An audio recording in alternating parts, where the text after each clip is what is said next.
Hey everybody, let's talk about this.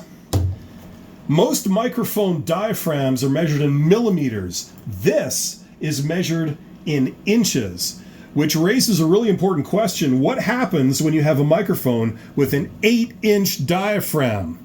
Well, as you can tell, this is a homemade microphone.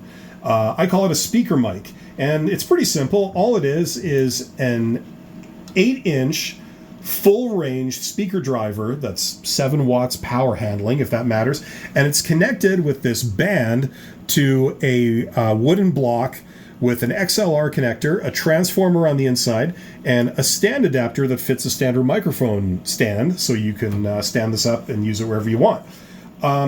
Now, I will be posting a video in the future, hopefully next week, that shows the construction of this if anybody wants to try and do this kind of thing at home. But I got in trouble last time when I did a microphone video because I did not put a sound sample directly in the video. So let's hear how this sounds. First things first, XLR connector.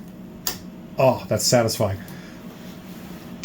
Okay, I'm going to record myself talking into this thing, and I'm going to play back the recording in real time on my studio monitors here. This is how it sounds. Okay, this is a test of the speaker mic, and I'm going to touch the membrane. There we go. Oh, that's very nice. Just to show that this is the microphone that's actually recording my voice when you hear it. Yeah, it is really, really cool to have such a massive piece of metal right in front of your face when you're doing voiceovers or recording vocals. And I'm going to suggest that we actually record vocals on the Johnny Saskatchewan. We're going to try out this mic just to see how it sounds. Okay, let's hear how this sounds. Okay, I'm going to play this back. Here we go. Okay, this is a test of the speaker mic, and I'm going to touch the membrane. There we go. Oh, that's very nice. Just to show that this is the microphone that's actually recording my voice when you hear it. Yeah, it is really, really cool to have such a massive piece of metal right in front of your face when you're doing voiceovers or recording vocals. And I'm going to suggest that we actually record vocals on the Johnny Saskatchewan. We're going to try out this mic just to see how it sounds. Okay, let's hear how this sounds. Perfect. Okay, so yeah, that's what it sounds like. Now, I've had some pretty massive EQ on it to get it to sound like that. You got to boost the high end quite a bit, but all the frequencies are there, going all the way up to 15K. They're all there. They're just not equally represented, shall we say. Okay, now there's a couple of things about this mic. One thing that's bad and one thing that's good. Let's start with the bad. You can tell this is not a professional microphone by its sound, because in the high end, there's some weird phase stuff going on at different frequencies. It's pretty apparent. Anyone hearing this can tell that's not a pro mic. That's the bad. But here's the good. Now, there's a principle in recording. I'm sure most of you guys know it.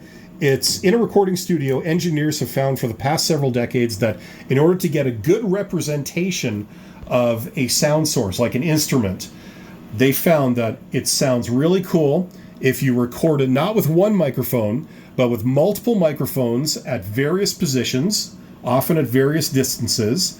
And what that's going to do, it's going to give you a much better representation of that sound source in a room.